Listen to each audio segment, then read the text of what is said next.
మాయా దీపం. సువర్ణగిరి సామ్రాజ్యాన్ని సుకేశన చక్రవర్తి బహుచక్కగా పరిపాలించేవాడు. అతని భార్య రేణుకాదేవి చాలా ఉత్తమురాలు. వారిద్దరి అన్యోన్య ఫలితంగా కలిగాడో పుత్రుడు. పేరు కేశవుడు. అతను ప్రస్తుతం యుక్త వయస్కుడయ్యాడు. అన్ని విద్యలలోనూ ఆరితేరాడు. మంత్రి సుబుద్ధి, సైన్యాధిపతి వీరకేతు, ఆస్థాన పురోహితుడు వేదశర్మ రాజ్యాభివృద్ధికి అన్ని విధాలుగా సహకరించేవారు. మంత్రి కుమారుడు గజవర్మ, సేనాని కుమారుడు జయకేతు, ఆస్థాన పురోహితుడు వేదశర్మ కుమారుడు శంకర శర్మ, ఈ ముగ్గురు కూడా యువరాజు కేశవుడితో పాటే జన్మించారు. అతనితో పాటే అరమరికలు లేకుండా పెరిగారు. ఒకే గురువు వద్ద విద్యను అభ్యసించారు. కేశవుడంటే సువర్ణగిరి సామ్రాజ్య ప్రజలకు, సామంత రాజులకు ఎంతో అభిమానం, మరెంతో గౌరవాభిప్రాయం. కేశవుడు నిజంగా గుణగణాలు కలిగిన ఉత్తమోత్తముడు. ఈ సువర్ణగిరి మహాసామ్రాజ్యానికి చక్రవర్తి కావటానికి అర్హుడని ఒక్కుమ్మడిగా పేర్కొన్నారంతా. ప్రజలు, సామంతరాజులు ఏకగ్రీవంగా అంగీకరించటంతో చక్రవర్తి సుకేశన, మంత్రి సుబుద్ధి, సైన్యాధిపతి వీరకేతు, ఆస్థాన పురోహితుడు వేదశర్మ ఓ నిశ్చయానికి వచ్చారు. ఆ నిశ్చయ సారాంశమే పలుగురి కుమారుల పదవీ స్వీకార మహోత్సవ విశేషం. ఈ విషయం సామ్రాజ్యమంతా వ్యాపించింది. ఆ రోజు సామ్రాజ్యమంతా పందిరులే. ఎటు చూసినా ఆనందమే, మరెటు చూసినా పండుగలే. కోటి దీపకాంతులతో స్వర్గసీనులా వెలిగిపోతున్నది సువర్ణగిరి సామ్రాజ్యం. అందులో సువర్ణగిరి సామ్రాజ్య అంతఃపుర మందిరం నక్షత్ర మండలంలా ప్రకాశిస్తోంది. మిత్రులు నలుగురు తలారా స్నానాలు చేసి అందమైన దుస్తులతో వెలిగిపోతున్నారు. ఓ పక్క మంగళ వాయిద్యాలు మ్రోగుతున్నాయి. మరో పక్క నలుగురి తల్లులు తమ తమ కుమారులకు నుదుట కుంకుమ దిద్దారు. అయ్యా, త్వరపడండి, ముహూర్త సమయం ఆసన్నమవుతుంది అన్నారు బ్రాహ్మణులు. పదండి నాయనలారా అని నలుగురిని ముందుకు నడిపించుకుపోసాగారు చక్రవర్తి, మంత్రి, సేనాధిపతి, పురోహితుడు. అలా వాళ్ళు నలుగురు సింహాసనం ముందు భాగాన్ని చేరారు. ఆ వేడుకలో తమ తమ తల్లిదండ్రుల ఆపేక్ష, తమ సామ్రాజ్య ప్రజల అభిమానం అలా ఒకేసారి చూసిన నలుగురికి ఆనందంతో మనసంతా ఉక్కిరిబిక్కిరైంది. ఆ ఆనందానికి కృతజ్ఞత ఎలా తెలియచేయాలో తెలియక క్షణకాలం నిల్చుండిపోయారా నలుగురు. ఆఖరికి ప్రజలందరికీ చేతులెత్తి నమస్కరించిన నలుగురు వారి వారి తల్లిదండ్రుల పాదాల మీద పడి వందనాలు చేశారు. చిరంజీవులారా, చిరకాలం జీవించి మంచి పేరు సంపాదించుకోండి అని ఒక్కుమ్మడిగా వారి వారి తల్లిదండ్రులు వారిని దీవించి భుజాలు పట్టుకొని పైకి లేవతీశారు కుమారుల్ని. ఆ తర్వాత బ్రాహ్మణులు మరోసారి ముహూర్త సమయం ఆసన్నమైనదని తొందర చేయటంతో ముందుగా సింహాసనం మీద యువరాజైన కేశవుణ్ణి కూర్చోపెట్ట నిశ్చయించారు. మిత్రులు ముగ్గురూ కేశవుణ్ణి అనురాగాలతో సింహాసనంపై కూర్చోండబెట్టారు. ఒక్కసారిగా మంగళ దుందుబులు మ్రోగాయి. బ్రాహ్మణుల చేతిలోంచి వజ్రకిరీటం చక్రవర్తి చేతుల మధ్యకు వచ్చింది. ఆ కిరీటాన్ని కళ్ళకద్దుకుని ముందుకు వస్తున్న చక్రవర్తి సుకేశనుడు హఠాత్తుగా ఆగాడు. మంత్రివర్య, భట్టాచార్యుల వారికి కబురు పంపారా అని అడిగాడు మంత్రిని ఉద్దేశించి. కబురు పంపాను ప్రభు, కానీ వారెందుకు రాలేదో అర్థం కావటం లేదు అని చెప్పాడు మంత్రి సుబుద్ధి. భట్టాచార్యులనేవారు సువర్ణగిరి సామ్రాజ్య ఆస్థాన మంత్రి కోవిదులలో అగ్రగణ్యుడు. అతడంటే చక్రవర్తికి ఎనలేని గౌరవం. భట్టాచార్యులకు చక్రవర్తన్న, కేశవుడన్న ఇంతెందుకు, ఆ సువర్ణగిరి అంటేనే మితిమీరిన ఆపేక్ష. అలాంటివాడు ఇంత శుభఘడియన ఎందుకు రాలేదు అన్న ప్రశ్న కలిగింది చక్రవర్తి సుకేశనుడికి. ఆలోచిస్తున్న సుకేశనుడు, అయ్యా, సమయం మించిపోతున్నది, త్వరగా ఆ కిరీటాన్ని యువరాజుల వారికి అలంకరించండి అని బ్రాహ్మణులు హడావిడి చేయటంతో తేరుకున్నాడు. సరేలే, ఎందువల్ల రాలేదో అనుకుంటూ వజ్రకిరీటాన్ని కుమారుడి తలపైన పెట్టిన సుకేశన అదిరిపోయాడు. అతనే కాదు, అతనితో పాటు మంత్రి, సేనాధిపతులు, ఆస్థాన పురోహితుడు గజవర్మ, జయకేతు, శంకరవర్మ ఇంకా తదితరులందరూ చలించిపోయారు. అసలు తను చూస్తున్నది కళ, నిజమా అన్న సందేహంతో తమని తాము గిల్లుకు చూసుకుంటున్నారు. కానీ అదిరిపాటు మాత్రం పోలేదు. తాము చూస్తున్న దృశ్యం నిజమే మరి. అసలు విషయం ఏమిటంటే సర్వాలంకార భూషితుడైన కేశవుడు ప్రస్తుతం కేశవుడిలా మనిషాకారంలో లేడు. కుక్కలా మారిపోయి ఉన్నాడు. ఆ కుక్క తలపైనే కిరీటం పెట్టబడి ఉంది. చక్రవర్తికి ఏం చేయను పాలుపోలేదు. అతని భార్యకైతే దుఃఖం ఆగలేదు. కుక్కలా మారిన కేశవుడికి తనకలాంటి రూపం ఎందుకొచ్చిందో బోధపడలేదు. తన కోసం వారంతా చలించిపోవటం, దుఃఖపడటం చూసి తనకు ఏడుపొచ్చేసింది. ఏదో చెప్పాలని నోరు తెచ్చాడు. మూరెడు పొడవు ఉన్న నాలుక బయటకొచ్చింది. మాట్లాడబోయాడు. భౌ భౌ అనే శబ్దాలు తప్ప మనిషికి అర్థమయ్యే భాషలో మాట్లాడటానికి వీలు కాలేదు. అది చూసి మరీ చలించిపోయారు అతని ప్రాణమిత్రులైన గజవర్మ, జయకేతు, శంకరవర్మలు. ప్రజానికం సంగతైతే చెప్పనలవి కాదు. వారి బాధ వర్ణనాతీతం. క్షణం దాకా ఎంతో ఆనందంగా ఉన్న ఆ అంతఃపురం అంతా చిటికెలో మంట కలిసిపోయింది. ఆస్థానే దుఃఖసాగరం చోటు చేసుకుంది. చాలాసేపటికి గొంతు సవరించుకున్న మంత్రి సుబుద్ధి, ప్రభూ, మీరు విచారించి యువరాజుల వారిని దిగులు పడేలా చేయటం భావ్యం కాదు. ముందు తరుణోపాయం ఆలోచించండి అన్నాడు ఆవేదనగా. ఆ మాటలు నిజమనిపించాయి చక్రవర్తికి. క్షణం ఆలోచించిన చక్రవర్తి మంత్రినుద్దేశించి, మంత్రివర్య, మీరన్నట్లు జరిగిపోయిందని గురించి విచారిస్తూ కూర్చుంటే ప్రయోజనం శూన్యం. కాబట్టి త్వరగా భట్టాచార్యుల వారిని పిలుచుకురమ్మని కబురు పంపండి అని ఆదేశించాడు. ఆ వెంటనే సేవకుల్ని పంపాడు మంత్రి. వాయు వేగంతో వెళ్లిన సేనలు మరు నిమిషంలోనే తిరిగి వచ్చారు. మంత్రివర్య, భట్టాచార్యుల వారు దేని గురించో దేవీ ఉపాసనలో దిగారట. నెల రోజుల దాకా తన ఏకాంతానికి భంగం కలిగించవద్దని సేవకుల్ని ఆదేశించారంట అని చెప్పారు మంత్రితో సేవకులు. దేవీ ఉపాసన ఇంత హఠాత్తుగా ఎందుకు దిగారబ్బా? ఈ విషయం నామమాత్రంగానైనా తెలియదే అనుకున్నాడు మంత్రి. ఆపై ఈ విషయాన్ని చక్రవర్తికి తెలియచేశాడు. విషయం విన్న చక్రవర్తి కూడా ఆశ్చర్యపోయాడు. భట్టాచార్యులు మరే పని చేయబోయినా తనకు చెప్పకుండా చేయడు అనిపించింది. ఆపై ఇక ఆలోచిస్తూ కూర్చుంటే లాభం లేదని భట్టాచార్యుల కన్నా తక్కువ మహిమలు గల మంత్రగాళ్లను రప్పించమని ఆదేశించాడు చక్రవర్తి. చక్రవర్తి ఆజ్ఞ అమలుపరిచాడు మంత్రి. వచ్చిన మంత్రి ప్రవీణులు విషయం విని గడగడలాడారు. అస్తవ్యస్త ఆలోచనలతో వాళ్లంతా ఒక్కుమ్మడిగా, అయ్యా, ఇదేదో పెద్ద మాయలాగా ఉంది. అంచేతే మా చిన్న బుర్రలకి తట్టటం లేదు. అలాగని ఇలాగే వదిలేయలేం కదా అని కుక్కలోంచి కేశవుల వారిని తేలేం. కానీ తెచ్చే విధానం మాత్రం చెప్పగలం అని చెబుతూ కాసేపు ఆగి తిరిగి ఇలా చెప్పారు వాళ్లంతా. కేశవుడు నిజరూపానికి రావటంతో పాటు ఇతటలా మారటానికి కారకుడైన దుర్మార్గుడు చావటానికి, ఇకపై ఎలాంటి మహిమ మన దేశాన్ని దుఃఖదాయకం చేయకుండా ఉండటానికి, మంత్రమహిమల్లో కూడా మన సామ్రాజ్యం అన్ని దేశాలు, దేశాలే కాదు అన్ని లోకాల కంటే అతీతంగా ఉండాలంటే మనకో సాధనం కావాలి. ఆ మాటలు విన్న చక్రవర్తి, మంత్రి, గజవర్మ, జయకేతు, శంకరవర్మలు కాస్త సంతోషపడ్డారు. ఇంతకీ ఆ సాధనమేమిటి? ఎక్కడుంటుంది? ఎలా తేవాలి? అని కుతూహలంగా ప్రశ్నించారు. అంతటా మంత్రగాళ్లంతా దాని పేరే మాయాదీపం.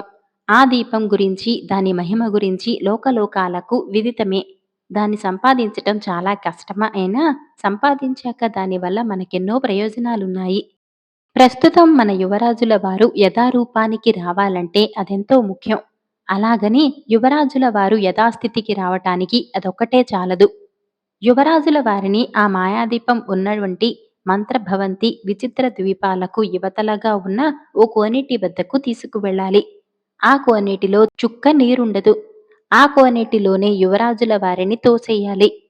ఆయన చచ్చిపోతారు. ఆపై మాయాదీపం తాకిస్తే నిజరూపుడవుతాడు అని చెప్పారు. కోనేట్లో నీళ్లుండవంటారు. మరెలా చనిపోతాడు అని అడిగారు మిత్రులు ముగ్గురు. అదే విచిత్రం. మరో విషయం తెలుసా? ఆ మాయాదీపం ఉన్న విచిత్ర ద్వీపానికి వెళ్లాలంటే ముందు మన సామ్రాజ్యాన్ని ఆనుకొని ప్రవహిస్తున్న ఎర్ర సముద్రాన్ని దాటాలి. దాటాక అవతల ఓ నది ప్రవహిస్తుందట. ఆ నది లోతు లేకపోవటాన నడిచే అవలీలగా వెళ్ళవచ్చునట. కాని వెళ్లటం అసాధ్యమట. మరో విషయం, ఆ నది దాటినా ఆ పక్కనే ఉన్న ఎడారిని దాటటం పరమ కష్టమట. మామూలు ఇసుకే ఆ ఎడారి నిండా ఉన్నదట. కాని మరెందుకు వెళ్ళలేరో అంతుపట్టటం లేదట. ఓ వేళ రెండూ దాటి క్షేమంగా వెళ్ళినా ఆపై మంత్రభవింతిలోకి ప్రవేశించటం అసంభవమట. దానిలోకి ప్రవేశించగలిగితే మాయాద్వీపాన్ని చేరటం మరీ అసాధ్యమట అని మంత్రగాళ్లంతా చెప్పారు. ఆపై ముగ్గురు మిత్రులు తమ ప్రాణస్నేహితుడైనటువంటి, త్వరలో తమకందరికీ కాబోయే ప్రభువైనటువంటి, సువర్ణగిరి సామ్రాజ్య వారసుడైనటువంటి కేశవుడికి నిజరూపం రప్పించటానికి పూనుకోవాలనుకున్నారు. ఈ విషయం వాళ్ళ ద్వారా విని సంతోషంగా వెళ్ళండి నాయనలారా అన్నారు వారి వారి తల్లిదండ్రులు. కాని చక్రవర్తి, మహారాణులు అందుకు సమ్మతించలేదు. నాయనలారా, మాకు మీరొకటి, కేశవుడొకటి కాదు. మీరు నలుగురు మా పిల్లల్లాంటి వారే. అసలే ప్రమాదాలని అంటున్నారు. మీరెళ్ళకండి అని బాధపడ్డారు. ఆ చక్రవర్తి దంపతులను పెక్కు విధాలా ఓదార్చి నచ్చజెప్పారు. మేం పిరికివాళ్లం కాదు, అనుకున్న పని సాధించలేని అసమర్థులం కాము అని డంకా బజాయించి చెప్పి ఎట్టకేలకు ఒప్పించారు. ప్రజలంతా ఆ ముగ్గురికి యువరాజు మీద ఉన్న అభిమానానికి అభినందించారు. అప్పటికప్పుడు కొంతమంది సేవకులతో కలిసి కుక్కలా మారిన కేశవుణ్ణి ఓ గుర్రంపై కూర్చోబెట్టుకుని ముందుకు కదిలారు ముగ్గురు మిత్రులు. అలా 2 రోజులు ప్రయాణించి ఎర్ర సముద్రాన్ని చేరారు. వీళ్ల కోసమై నావ సిద్ధంగా ఉంది. ముగ్గురు మిత్రులు కుక్కతో సహా నావనెక్కారు. వాళ్ళు విజయంతో తిరిగి రావాలనుకుంటూ చక్రవర్తి తదితరులంతా సామ్రాజ్య దిశకు సాగిపోయారు. అలా ఎర్ర సముద్రంపై ప్రయాణం సాగిస్తున్న గజవర్మ, జయకేతు, శంకరవర్మలు రాత్రి కావస్తుండగా సగం సముద్రాన్ని దాటారు. ఇంకా ప్రయాణిస్తూనే ఉన్నారు. ఆకాశంలో పౌర్ణమి చంద్రుడు చక్కగా వెలిగిపోతూ పండు వెన్నెల కురిపిస్తున్నాడు. నరాలు కురుక్కుపోతున్న చలిగాలులు రివ్వున దూసుకు వస్తున్నాయి. హాయిగా అనిపించేలా ఉంది ఆ చక్కటి ప్రకృతి. కానీ ముగ్గురు మిత్రులకు ఎలాంటి హాయి అనిపించలేదు. ప్రకృతితో సంబంధం లేనట్టుగా దిగులుగా కూర్చున్నారు. కేశవుడికి కలిగిన దుస్థితికి మిత్రులు ముగ్గురు తమలో తాము బాధపడుతున్నారు. మాటమాటికి కుక్కలా మారిన కేశవుణ్ణే చూడసాగారు. తనకై ప్రాణాలకు తెగించి వీళ్ళు ముగ్గురూ చేస్తున్న సాహస కృత్యాలకు మరియు తనపై చూపిస్తున్న అభిమానానికి తన్మయత్వంతో కేశవుడికి ఆనంద కన్నీరు వచ్చింది. కేశవుడి ఈ నీచ స్థితికి కారణం ఎవరు అని ఆలోచించారు. ఆ దుర్మార్గుడు కంటపడితే కరకరామని నమిలి పారేయాలనంత కోపం వచ్చింది ముగ్గురికి. ఆలోచిస్తూ ముగ్గురు ఒక్కసారిగా ఆశ్చర్యపోయారు. నావ ఆగిపోయింది మరి. ఎందుకు ఆగిందా అని తలలు పైకెత్తిన వాళ్ల ముగ్గురితో పాటు కుక్క కూడా అదిరిపడింది. ఓ గుండ్రటి పర్వతంలాంటి ఆకారానికి చుట్టూతా పెద్ద కొండ చిలువ లావంతటి భాగాలు అతుక్కుని ఉన్నాయి. అవి అన్నీ ఆ పర్వతం చుట్టూ కొన్ని వదులున్నాయి. అవి అన్నీ దానికి కాళ్ళు చేతుల్లా పనిచేస్తున్నాయి. నీళ్లను అల్లకల్లోలం చేస్తున్నాయి. అది సముద్ర జలాల్లోని అతి ముఖ్యమైన, అతి భయంకరమైన ప్రాణహాని గొల్పే జీవి అని గ్రహించారు. అందుకే అదిరిపడ్డారు.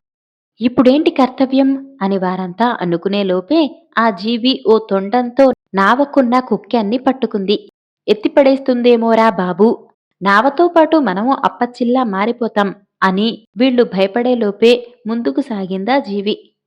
అలా ముందుకెళ్లిన ఆ జీవి సముద్ర జలాల్లో చాలా లోతుగా మునిగి ఒక పక్కగా దారి లేకుండా ఉన్న 2 కొండల మధ్య ఆగింది.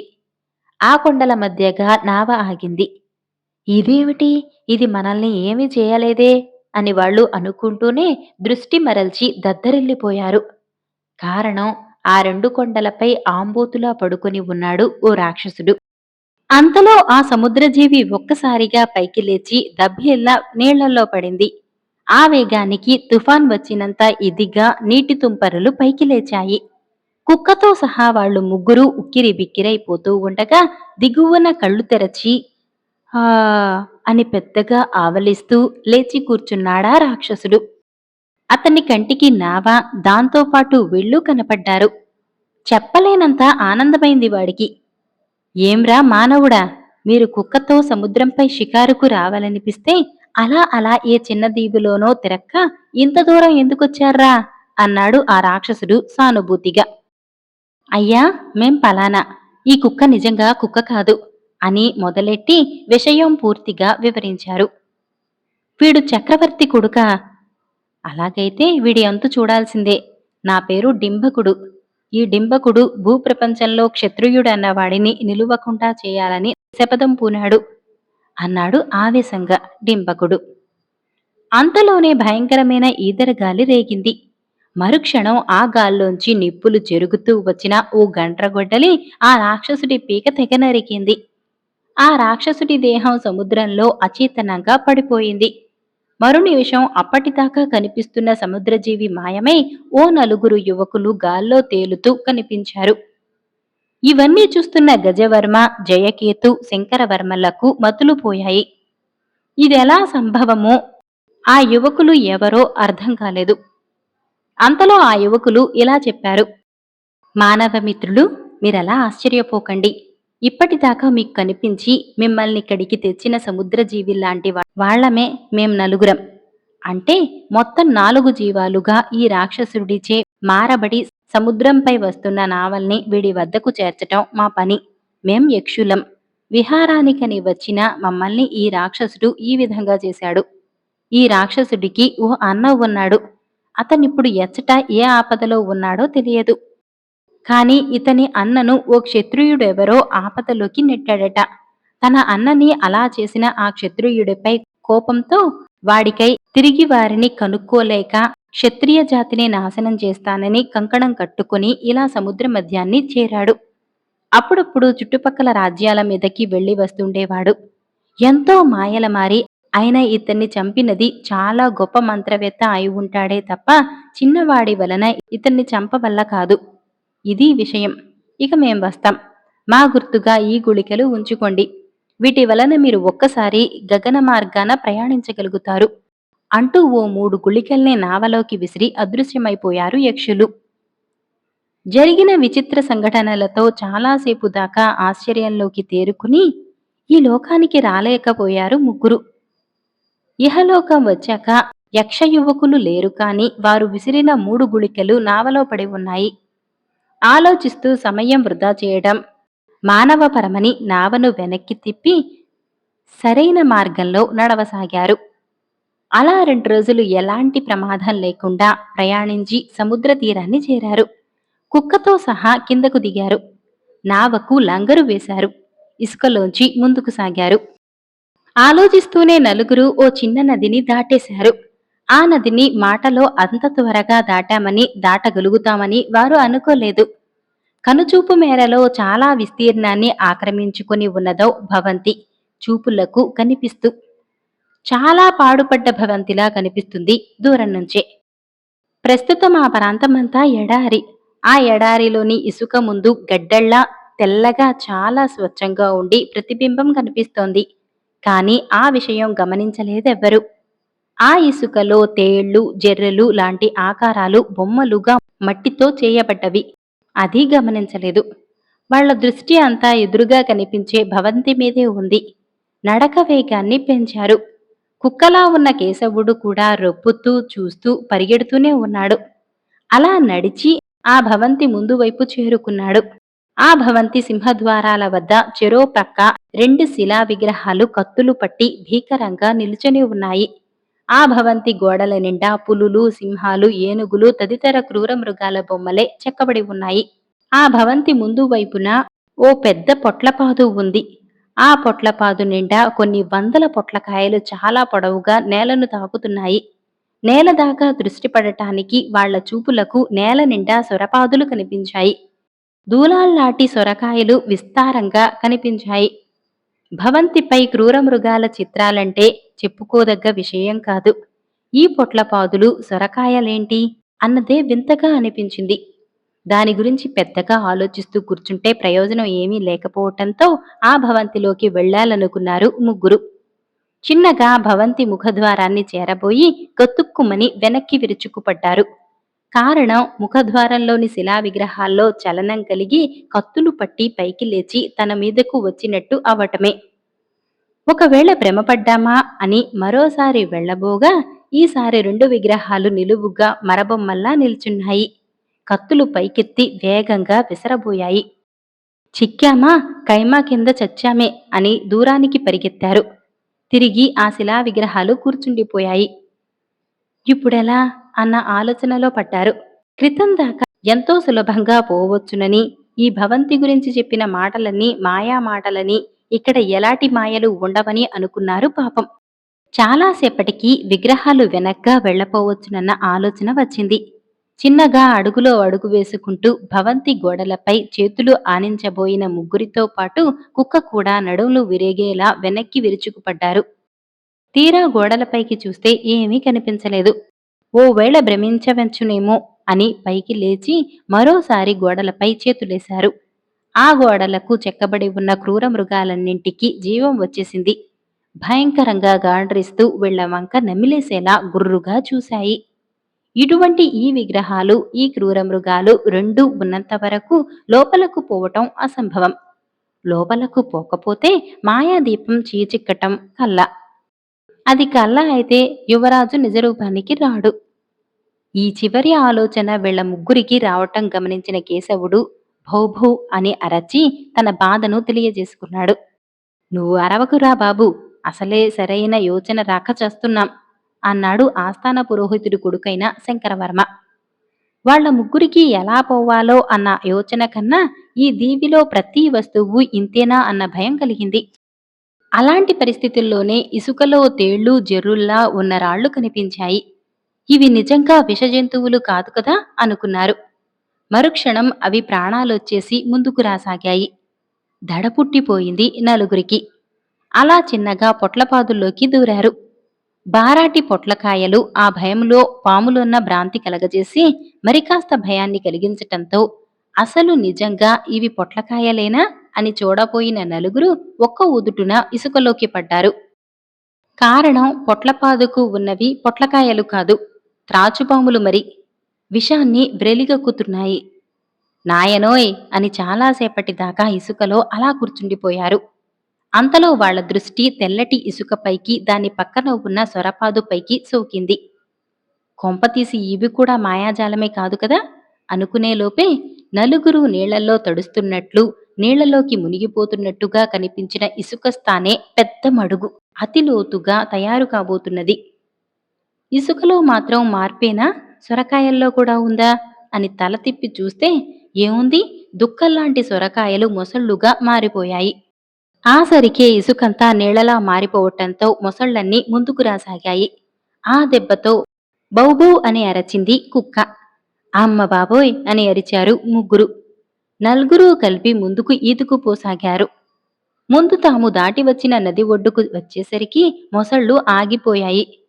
మళ్ళీ వస్తే తినేస్తాం అన్నట్టుగా తలలు పైకెత్తి చూశాయి.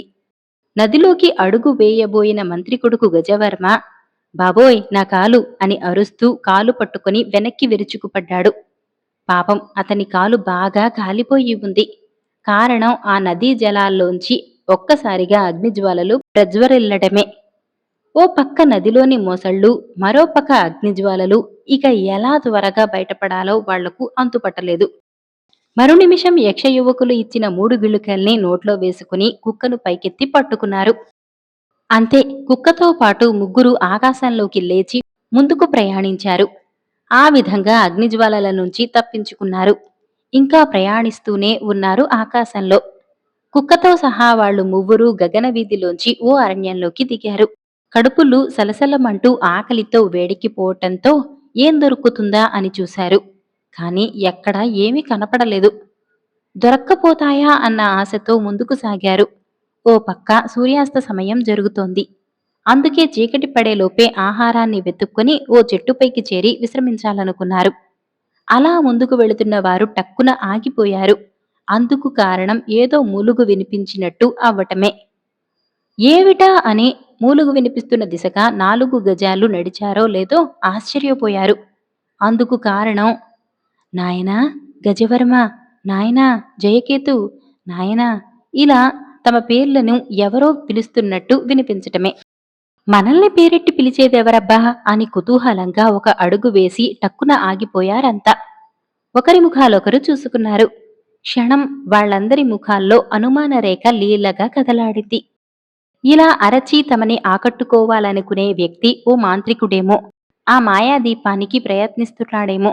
అందుకే మనం ప్రయత్నించటం చూసి సహించలేక మనల్ని ఇలా ఆకట్టుకొని చంపాలనుకుంటున్నాడేమో అనే అనుమానం కలిగింది. చాలాసేపు వెళ్ళాలా వద్దా అనే ఆలోచనతో సతమతమైపోయారు. ఆఖరికి ఓ నిశ్చయానికి వచ్చారు. తాము మంచి ధైర్యవంతుల పిల్లలమైనందుకు వెళ్ళకపోతే తల్లిదండ్రుల పరువు తీసినట్లనిపిస్తుందని అనిపించింది. పైగా భయపడే తనను సామ్రాజ్య పాలనలోనే తగరని అన్న అంటారని అనిపించింది. అందుకే ఒక్కుమ్మడిగా ముగ్గురు ముందుకు నడుస్తూ కుక్కను మాత్రం తమ వెనక రమ్మన్నారు. అలా కాస్త దూరం వెళ్లిన ముగ్గురితో పాటు ఆ కుక్క కూడా ఆ దృశ్యాన్ని చూసి ఆశ్చర్యపోయింది. కారణం, ఓ పెద్ద బండకు జీవం ఉన్న తల ఉంది. ఆ తల ఎవరిదో కాదు, సువర్ణగిరి సామ్రాజ్యానికి ప్రముఖ మంత్రవేత్త, సువర్ణ సామ్రాజ్యాధిపతి అయిన సుకేసన చక్రవర్తి అతిథిగా గౌరవించే మాంత్రిక భట్టాచార్యుల వారి శిరస్సు అది. ఆయన్ని ఆ స్థితిలో చూసేసరికి దుఃఖం ముంచుకొచ్చింది నలుగురికి. అసలు భట్టాచార్యుల వారు ఈ అడవిలోకి ఎందుకొచ్చాడు? ఎప్పుడు వచ్చాడు? ఇలా ఎందుకు మారాడు? ఎవరిచే మారబడ్డాడు? అనే ప్రశ్నలు ఒక్కుమ్మడిగా వచ్చేశాయి. గబాలున పర్వతాన్ని చేరి విలపిస్తూ, ఆర్యా, ఏమిటి పరిస్థితి అని ప్రశ్నించారు ముగ్గురు. కేశవుడి వంక జాలిగా చూసిన ఆయన ఇలా అన్నాడు. నాయనలారా, ఈ కేశవుడు కుక్కలా మారటానికి కారకుడిని నేనే. ఈ మాటలతో ఆశ్చర్యపోయారు ముగ్గురు. కుక్క కూడా నోరెళ్లబెట్టింది. వాళ్ళకి ఎవరికీ ఈ విషయం నమ్మశక్యం కాలేదు. దేశం కోసం ప్రాణాలైనా ఇచ్చే మీలాంటి వారు, ఇలాంటి మంచివారైన మీరా యువరాజుల వారిని కుక్కలా మార్చింది అని నమ్మలేనట్లుగా ముఖం పెట్టి అడిగారు. అవును, నిజమే అన్నాడు భట్టాచార్యుల వారు. పైగా ఇలా చెప్పాడు. నాయనలారా, నేను చెప్పేది నిజం. చక్రవర్తి గారు నా మీద చూపించే అభిమానం నిజమైన అభిమానమా కాదా? అది నిజమైన అభిమానమైతే నే లేకుండా యువరాజుకు పట్టాభిషేకం చేయడన్న అభిప్రాయంతో ఆయన్ని పరీక్షించదలచే మంత్రి సుబుద్ధి సేవకుల ద్వారా పట్టాభిషేక మహోత్సవానికి రమ్మనమని కబురు పంపినా నేను రాలేదు. కాని నా ఊహ తారుమారైంది. చక్రవర్తి గారికి నా మీద నిజమైన అభిమానం లేదని అర్థమైంది. కారణం, చక్రవర్తి గారు నేను రాలేదని తెలిసినా నా కోసం రాలేదు. నే రాకుండానే పట్టాభిషేకాన్ని మొదలు పెట్టేయాలనే కిరీటాన్ని యువరాజు నెత్తిన పెట్టబోయాడు. ఇదంతా దివ్యదృష్టితో చూస్తున్న నాకు కోపం వచ్చింది. వెంటనే నా మంత్రశక్తిచే యువరాజును కుక్కలా మార్చేశాను. అప్పటికైనా చక్రవర్తి తనంతట తానుగా నా వద్దకొస్తాడని, నే లేకుండా ఈ ఘోరం జరిగిపోయిందని బాధపడతాడని అనుకున్నాను. కానీ చక్రవర్తి గారు అలా చేయలేదు. కనీసం ఆలోచించనైనా లేదు. సేవకులతో మాత్రం నాకు కబురు పంపారు. నా వల్ల సహాయం మాత్రం అతనికి కావాలే కాని నాపై నిజమైన అభిమానం అతనికి లేదని గ్రహించిన నేను తపస్సమాధిలో ఉన్నట్లు, నెల రోజుల దాకా లేవనన్నట్లు నాకై వచ్చిన సేవకులకు చెప్పించాను. అప్పటికైనా తనకంతట తానుగా వచ్చి నేను పడుతున్న శ్రమకు జోహార్లు అర్పించి నన్ను ఆనందపరుస్తాడని అనుకున్నాను. కానీ ఆయన ఆ పని చేయలేదు. చిన్న చిన్న మంత్రగాళ్ళందర్నీ రప్పించి యువరాజు యథారూపుడు అవ్వటానికి ఏం చేయాలో చెప్పమని అడిగాడు. మాయాదీపం కావాలని వాళ్ళంతా చెప్పారు. కాని నేనే యువరాజునలా మార్చానని చెప్పలేకపోయారు. చెప్పలేరు కూడా. ఎందుచేతనంటే నేను చాలా గొప్ప మంత్రగాడిని. ఆపై మీ ముగ్గురు కుక్కను తీసుకుని బయలుదేరారు. మీరెటూ మాయాదీపాన్ని సంపాదించలేరని నాకు తెలుసు. ఎందుచేతనంటే ఆ మాయాదీపాన్ని సంపాదించవలసిన జాతకుడు వేరే ఉన్నాడు. ఆ అదృష్టం మీలో ఎవ్వరికీ లేదు. మీరెలాగూ సంపాదించకుండా తిరిగొస్తారని, అప్పటికైనా చక్రవర్తి నా వద్దకొచ్చి నాకు ఆనందాన్ని కలుగజేస్తాడని, ఆపై నేనే యువరాజును నిజరూపానికి తేవాలని అనుకున్నాను. అలాగని మిమ్మల్ని ఒంటరిగా పంపబుద్ధి పుట్టలేదు. అందుకనే మిమ్మల్ని నీడలా వెంటాడసాగాను. మిమ్మల్ని ఓ సముద్రజీవి నావతో సహా డింపకుడనే రాక్షసుడి దగ్గరకు చేర్చింది. ఆ సముద్రజీవి వంటిదే ఆ సముద్రంలో మరో మూడున్నాయి. ఆ నాలుగు కూడా అన్నదమ్ములు. వాళ్ళు యక్షులు. తన అన్న మీది గౌరవంతో తన అన్ననెవరో క్షత్రియులు ఏదో చేశారన్న రోషంతో, క్షత్రియ జాతే ఉండకూడదన్న పట్టుదలతో డింబకుడు మిమ్మల్ని చంపబోగా నేను నా మంత్రశక్తిచే గండ్రగొడ్డలి సృష్టించి వదిలాను. పర్యవసానం డింబకుడు చచ్చాడు. యక్షులకు నిజరూపం వచ్చింది.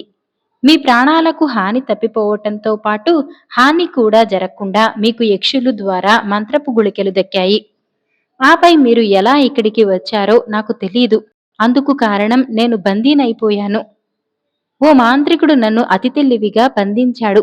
తనకు మాయాదీపం దక్కేటట్లు చేస్తేనే తప్ప వీలు లేదన్నాడు. నిజానికి ఆ మాయాదీపం అలాంటి దుర్మార్గులకు దక్కటానికి వీలు లేదు. అందుకే నేను అది వల్ల పడదన్నాను. వల్ల పడదేం? అయితే నువ్వు శిరస్సు మాత్రం జీవంతో నిలువెల్లా గుండ్రటి పాషాణంగా మారిపోయి అల్లాడు. నువ్వు ఏనాటికైనా నాతో సహకరించినప్పుడే నీకు ఈ ఘోరాతి ఘోర రూపంలోంచి విముక్తి అని నన్నిలా చేశాడు అంటూ దీర్ఘంగా చెప్పటం ముగించాడు భట్టాచార్యుల వారు. అంతా విన్న గజవర్మ, జయకేతు, శంకరవర్మలు ఏదో చెప్పాలనుకునే లోపే పెద్దగా నవ్వు వినిపించింది. ఎవరు అని తల తిప్పి చూస్తే భట్టాచార్యులకు కాస్త పక్కగా ఉన్న ఓ చెట్టుకు తలక్రిందులుగా వేలాడుతూ కనిపించాడో వ్యక్తి. ఆ వ్యక్తి అలా నవ్వుతున్నాడు. ఆ వ్యక్తిని చూస్తూ విస్తుపోయారందరూ. కారణం ఆ వ్యక్తి కూడా అచ్చు భట్టాచార్యుల వలె ఉన్నాడు. ఈ వింతకు క్షణకాలం నోటమాట రాలేదు ముగ్గురికి. అంతట తలక్రిందులుగా వేలాడే భట్టాచార్యుడు, నాయనలారా, వీడి మాటలు నమ్మకండి. అంతా మోసం, దగ. మనమీ ప్రమాదంలోంచి గట్టెక్కాలంటే నేను చెప్పిన పని చేయండి అన్నాడు. ఇద్దరి భట్టాచార్యుల మాటలు ఒకేలాగా ఉన్నాయి. ఇద్దరూ ఒకేలా ఉన్నారు. వీరిద్దరిలో ఎవర్ని నమ్మాలో అర్థం కాలేదు. కాని చెట్టుకు వ్రేలాడే మనిషి మీద వీళ్లకు సందేహం వచ్చింది. అతని నోటి వెంట నిజాన్ని కక్కించాలి అనుకున్నారు. వెంటనే కత్తులు తూసి ముందుకెళ్లారు. చూడు, మేం క్షత్రియులం. మాతో హాస్యాలాడటం అంత మంచిది కాదు. కాబట్టి మర్యాదగా నువ్వెవరో చెప్పు, లేకపోతే అని గుర్రుగా చూశారు. బాబులు, నన్ను నమ్మండి, నేను మీ భట్టాచార్యులని అన్నాడా వ్యక్తి. మర్యాదగా నిజాన్ని ఒప్పుకుంటావా, లేదా 3 కత్తులతో నిన్ను చేపను చీల్చినట్టు చీల్చమంటావా అని బెదిరించారా ముగ్గురు. బాబూ, నన్ను నమ్మండి, నేను చెప్పిన పని చేయండి అని బ్రతిమాలాడు. ఆ మాటలతో కోపం వచ్చింది వారికి.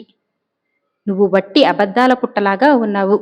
నువ్వు బ్రతకటం అనవసరం అంటూ అమాంతం 3 భాగాలుగా నరకపోయారు. అంతలో ఆగండి నాయనలారా అన్నాడు పాషాణ రూపంలో ఉన్న భట్టాచార్యుడు. అతని మాట మీదున్న అచంచల విశ్వాసానికి కట్టుబడి చేస్తున్న దుస్సాహసాన్ని ఆపి, ఆర్య, ఎందుకు ఆగమన్నారు అని అడిగారు కాస్త నిరుత్సాహంగా. నాయనలారా, మన సువర్ణగిరి సామ్రాజ్యవాసులకు ప్రాణాలు ధారపోయటమే కాని ప్రాణాలు తీసే అలవాటు లేదు, ఉండకూడదు. అందుకే ఆగమన్నాను. అతను కూడా ఓ చిన్న తరహా మాంత్రికుడే. పాపం, ఇతనికి మాయాదీపాన్ని కాజేయాలన్న ఆశ. ఆ ఆశతోనే రంగంలోకి దిగాడు. నాలా వేషం ధరించి మిమ్మల్ని వంచించి మీ అభిమానాన్ని చూరగొని మీచే ఆ దీపాన్ని సాధించాలన్న పిచ్చి నమ్మకంతో రంగంలోకి దిగాడు. కానీ నన్ను బంధించిన మాంత్రికుడి చేతనే ఇతను పాపం బంధితుడయ్యాడు. బంధికుడైనా కూడా ఇతనికి మాయాదీపం మీద ఆశ పోలేదు.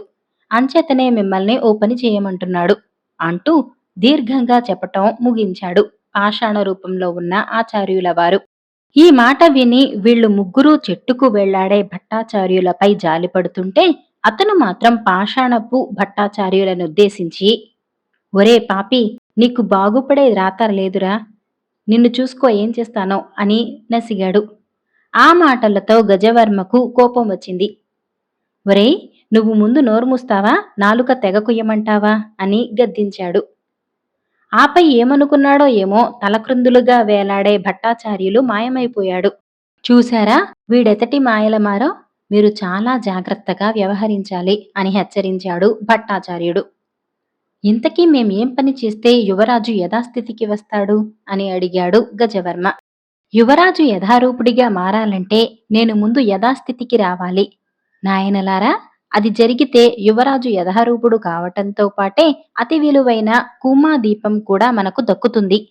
ఈ 3 జరగాలంటే ఇలా రండి చెబుతానంటూ వారి ముగ్గురు చెవిలో ఏదో రహస్యంగా చెప్పాడు భట్టాచార్యుడు. అది విన్న ముగ్గురు, ఓస్ ఇంతేనా, కోసల రాజ్యం ఇక్కడికి 25 మైళ్ల దూరంలోనే ఉందిగా, చిటికెలో వస్తాం అన్నారు ఉత్సాహంగా. చిటికెలోనే రావాల్సిన అవసరం లేదు. విజయంతో ఎవరికీ అనుమానం రాకుండా రావటమే ఉత్తమమైన విషయం. చాలా జాగ్రత్తగా వ్యవహరించాలి. అన్నట్లు మీతో పాటు కేశవుణ్ణి కూడా తీసుకెళ్ళండి. ఇక్కడి నా పరిస్థితి ఏమీ చేయలేనిది. ఒకవేళ ఏ క్రూర మృగమన్నా విరుచుకుపడి ప్రాణాలు తీస్తే మనమింతా శ్రమపడి వ్యర్థమే అవుతుంది అని చెప్పాడు భట్టాచార్యుడు.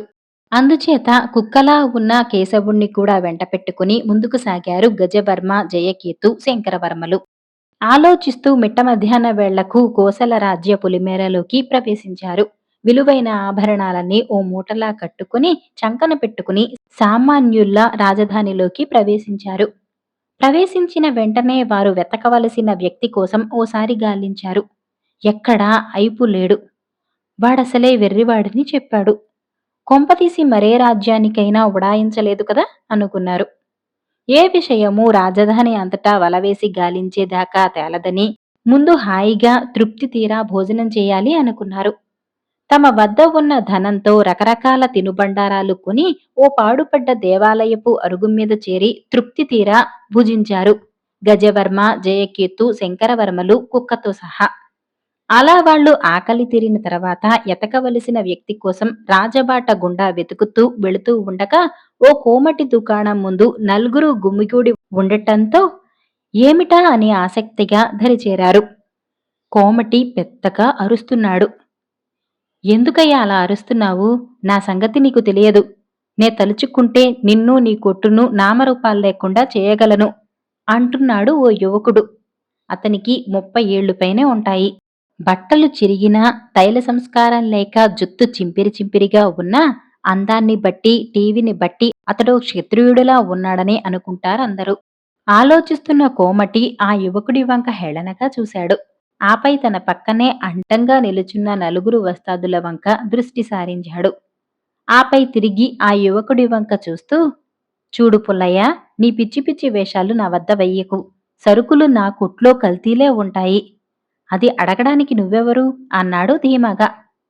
ఆ మాటతో పౌరుషం వచ్చింది పుల్లయ్యకు. ఏమోయ్ కోమటి, నా సంగతి నీకు తెలియదని చెప్పినా నాలుగుంది కదా అని ఒకటే వాగేస్తున్నావు. ఆ నాలికను బయటకు లాగి తాడు కట్టి దండానికి నిన్ను వేలాడగట్టేస్తాను జాగ్రత్త అన్నాడు ఆవేశంగా. ఆ మాటలతో కోమటికి ఆవేశం వచ్చింది. వస్తాదులకు కన్ను కొట్టాడు. ఇదంతా చూస్తున్న గజవర్మ, జయకేతు, శంకరవర్మలు పుల్లయ్య వంక అదోలా చూడసాగారు. భట్టాచార్యుల వారు తీసుకురమ్మన్న పుల్లయ్యనే పిచ్చివాడు ఇతడేనని గుర్తుపట్టారు వాళ్ళు.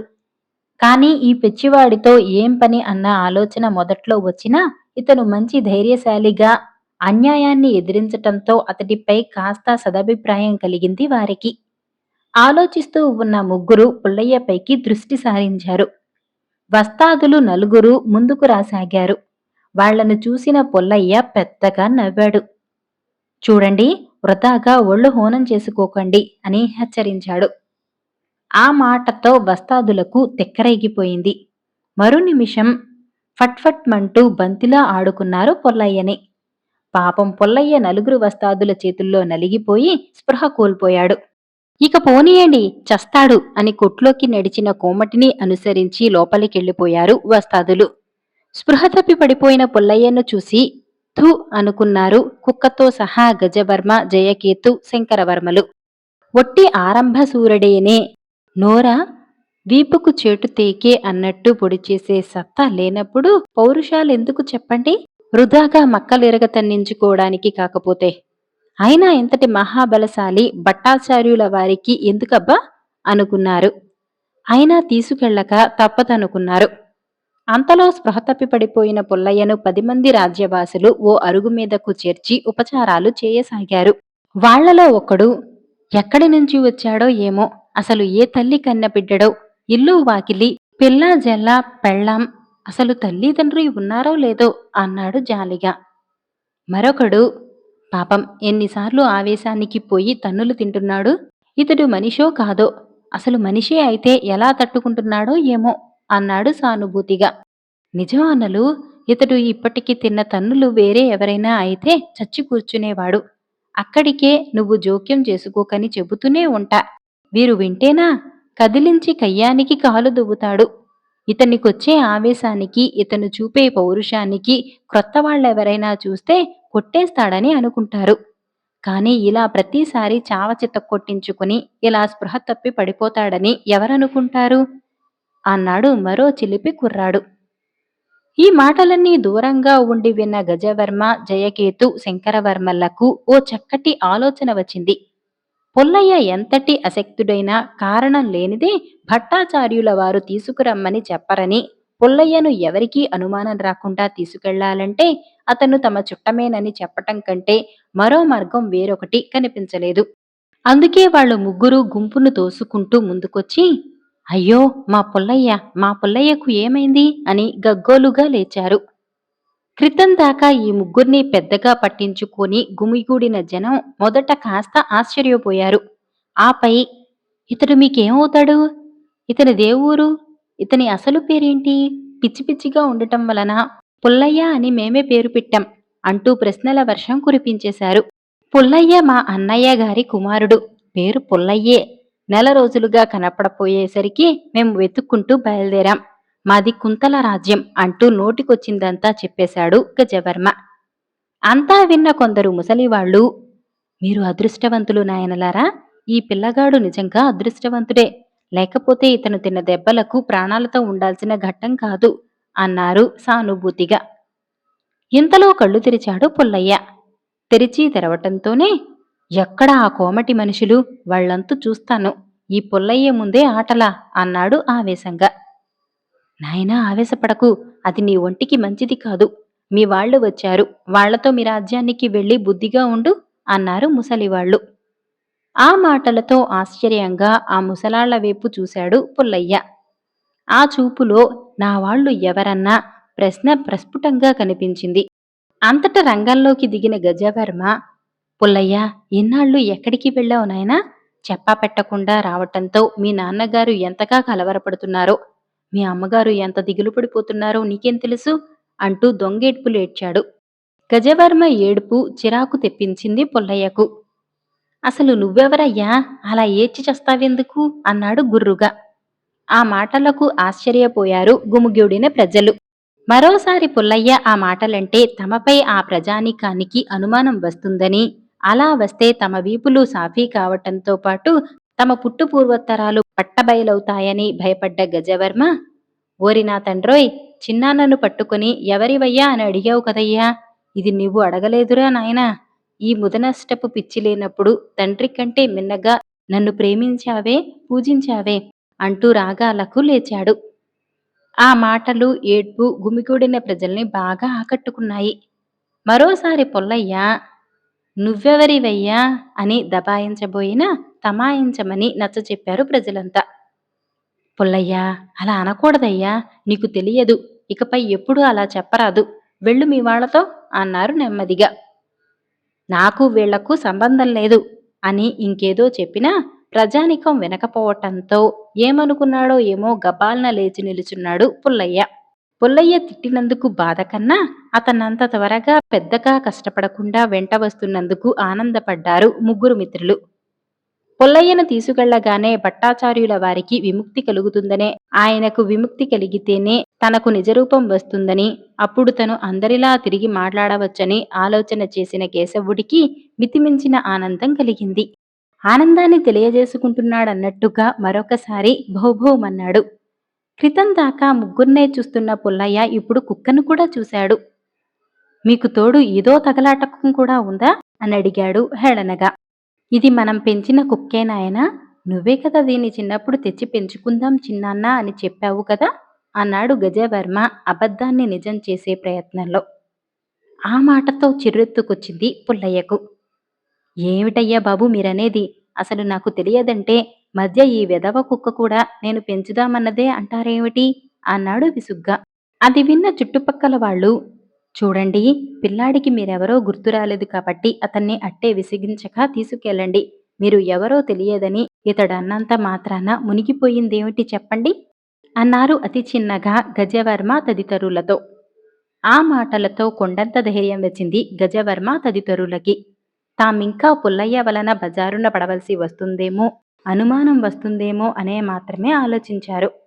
పుల్లయ్య ఎలా మాట్లాడినా అతగాణ్ణి పిచ్చోణ్ణిగానే పేరుగాంచాడన్న లెక్క పెట్టాం అన్న ఆ రాజ్య ప్రజల మాటలతో కొండంత ధైర్యం వచ్చింది. ఆపై పుల్లయ్య కుక్కతో పాటు రాజధానిలోంచి ముందుకు కదిలారు గజవర్మ, జయకేతు, శంకరవర్మలు. అలా చిన్నగా అరణ్య మార్గాన్ని ప్రవేశించారు. అలా వెళుతున్న వాళ్ళకి, బాబుల్లారా రక్షించండి, మేం అసలే కడుపు కోతతో అల్లాడుకున్నాం, అలాటి మాపై మరింత శోకం పెట్టకండి అన్న ఆత్రందన వినిపించింది. అది విన్న వీళ్ళు టక్కున ఆగారు. ఎటు వెళ్లాలో పుల్లయ్యే ముందుగా కనుక్కున్నాడు. అప్పటికప్పుడే సూర్యాస్త సమయం జరగబోచుండగా అడవంతా ఎర్రగా నిప్పుగెడ్డలా ఉంది. అలా ముందుకు సాగిన అందరూ ఓ చెట్టు వద్దకు వెళ్లి ఆగి చెట్టుకు అవతల ప్రక్కన ఉన్న వస్తువుల వంక దృష్టి సారించారు. ఓ 10 మంది దృఢకాయులైనటువంటి దొంగలు కత్తులతో భీకరంగా నిల్చున్నారు. వాళ్ళ మధ్యలో ఓ ఇద్దరు ముసలు దంపతులు, ఓ యువతి ఏడుస్తూ కనిపించారు. ఆ యువతి, ఆ మధ్య దంపతులు క్షత్రియులన్న సూచనగా వాళ్ళు ధరించిన ఖరీదైన దుస్తులే చాటి చెబుతున్నాయి. వాళ్ళ కళ్ళల్లో, ముఖాల్లో ఏదో అనిర్వచనీయమైన బాధ ద్యోతకమవుతున్నది. ఆలోచిస్తున్న దొంగలు ఆ యువతిని బలాత్కరించబోయారు. పాపం ఆ యువతి పులిచేత చిక్కిన లేడిలా గిలగిలా తన్నుకోసాగింది ఏడుస్తూ. అది చూసి గజవర్మ, జయకేతు, శంకరవర్మల కంటే రెట్టింపు ఆవేశరూపుడయ్యాడు పుల్లయ్య. పౌరుషంతో అతని నరాలు అదిరాయి. ఒక్క ఉదుటున వాళ్ల ముందుకు వెళ్ళాడు పుల్లయ్య. ఈ పుల్లయ్య ప్రాణాలతో అది దగ్గరుండగానే మానభంగాలా? అది ఎన్నటికీ జరగటానికి వీల్లేదు అన్నాడు పుల్లయ్య ఆవేశంగా. పుల్లయ్యను క్షణకాలం నకసిక పర్యంతం పరికించారు ఆ దొంగలు. అతడో వెర్రివాడని గ్రహించటానికి వారికెంతో కాలం పట్టలేదు.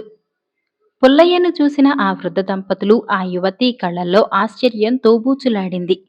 క్షణకాలం వారి నోట వెంట మాట రాలేదు. ఆఖరికి ఆ వృద్ధ దంపతులు ఆ పడుచుపిల్ల కలిపి, నాయనా వీరప్రతాప్ అని, ఏవండి అని అతి బిగ్గరగా అన్నారు. వారలా పిలవటంతో గజవర్మ తదితరులతో పాటు ఆ దొంగల నాయకుడైన జగ్గు కూడా ఆశ్చర్యపోయాడు. ఆ వృద్ధ దంపతుల్ని చేరిన జగ్గు, ఏమిటి మీరన్నది? వీరప్రతాప్ ఎవరు? ఆ మహానుభావుడికి మీరేమవుతారు అని అడిగాడు ఆతృతగా. అంతటా ఆ వృద్ధుడు, అయ్యా, ఆ మహానుభావుడైన వీరప్రతాప్ ఈ వ్యక్తే. ఇతని తల్లిదండ్రులమే మేము. ఇతని భార్యే ఈ యువతి. వీరప్రతాప్ ఎర్రకోటకు రాజు అని చెప్పాడు. అంతట జగ్గు ఇలా చెప్పటం ప్రారంభించటంతో ఆసక్తిగా వినసాగారు దూరాన్నుంచే గజవర్మ తదితరులు. నా పేరు జగ్గు. నాది ఈ అరణ్యానికి ఎడమవైపుగా ఉన్న కుంతల రాజ్యంలోని చిన్న పల్లె. ఆ పల్లెలో ఉంటూ నేను దొంగతనాలకై ఇలా అడవులపై పడుతుంటాను. సరిగ్గా 15 సంవత్సరాల క్రితం అప్పట్లో నా తండ్రి చనిపోలేదు. నాకు నా భార్య పండంటి కుమార్తెను మిగిల్చి కన్నుమూసింది.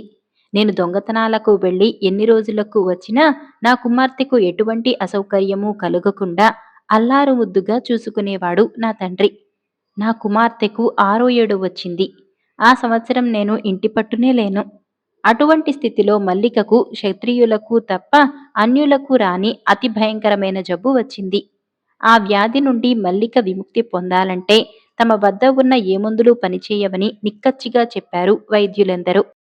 ఆ జబ్బు నయం కావాలంటే మంత్రపుష్పం కావాలని, అది పాతాళ నగరంలో అతి ప్రమాదాల నడుమ ఉంటుందని, పాతాళ నగరం వెళ్లి దాన్ని సాధించుకురావటం ఒక్క వీరప్రతాప్ వల్లనే తప్ప మరెవరి వల్లనూ కాదని చెప్పారు. విషయం విన్న విషయం విన్న మా తండ్రి అప్పటికప్పుడు మల్లికను చేతుల మీద వేసుకుని వెళ్లి ఎర్రకోట రాజు వీరప్రతాప్ కాళ్లపై పడి పోరున తన గోడు వెళ్లపోసుకున్నాడు. మా నాన్న స్థితిపై 6 ఏళ్ల మల్లికపై వీరప్రతాప్కు జాలి కలిగింది. ఆర్య, ఓ సామాన్యురాలి కోసం మీరు పాతాళ నగరం వెళ్లి మంత్రపుష్పం తెచ్చి ఇవ్వటం భావ్యం కాదు. ఈమె ప్రాణాలు ఉన్నా పోయినా ఒకటే అని రాజపురోహితులు అడ్డు చెప్పినా వీరప్రతాప్ వినలేదు. పైగా సామాన్యుడిదో ప్రాణం, గొప్పవాడిదో ప్రాణం, ఇన్ని రకాలున్నాయా? ఎవరిదైనా ప్రాణమే, ఎవరివి కాపాడినా ఒకటే అని పోవద్దన్న వారికి బుద్ధి చెప్పి అప్పటికప్పుడు పాతాళ నగరానికి వెళ్లి మంత్రపుష్పాన్ని తెచ్చి నా మల్లికను బ్రతికించాడు. నా మల్లిక ఈనాడు పెళ్లి చేసుకుని పిల్లాపాపలతో హాయిగా కాలం గడుపుతుందంటే అందుకు కారకుడు ఈ వీరప్రతాపే. నేను చాలా పాపిని, కృతజ్ఞత తెలియని వాడిని. వీరప్రతాప్ గురించి నేను ఆనాడే విన్నా ఎర్రకోటకు వెళ్ళలేకపోయాను. వీరప్రతాప్ దర్శనం చేసుకుని కృతజ్ఞతలు తెలియచేసుకోలేకపోయాను. అది చేయకపోగా ఆ మహానుభావుడి తల్లిదండ్రులైన మిమ్మల్ని దూషించాను. ఆ మహాత్ముడి ఇల్లాలైన ఈమెను చెరచ యత్నించాను. నా అంత పాపి ఈ లోకంలో మరొకడుండడు అంటూ బాధపడ్డాడు జగ్గు. ఈ మాటలు విన్న వీరప్రతాప్లో ఎటువంటి మార్పు రాలేదు. పైగా అతని ముఖాన విసుగు కనిపించింది. ఇటు వీరప్రతాప్ తల్లిదండ్రులు జగ్గును ఓదారుస్తూ, చూడు నాయనా, ఈ తప్పు నువ్వు తెలిసి చేయలేదు. కాబట్టి ఇందులో నీవు ఎంత బాధపడవలసిన పని లేదు. కాకపోతే నీకు సహాయం చేశాడన్న ఉద్దేశంతో ఇతడి వాళ్లమైన మాపై అమానుషం చేయబోయినందుకు విచారించటం గొప్పతనం కాదు.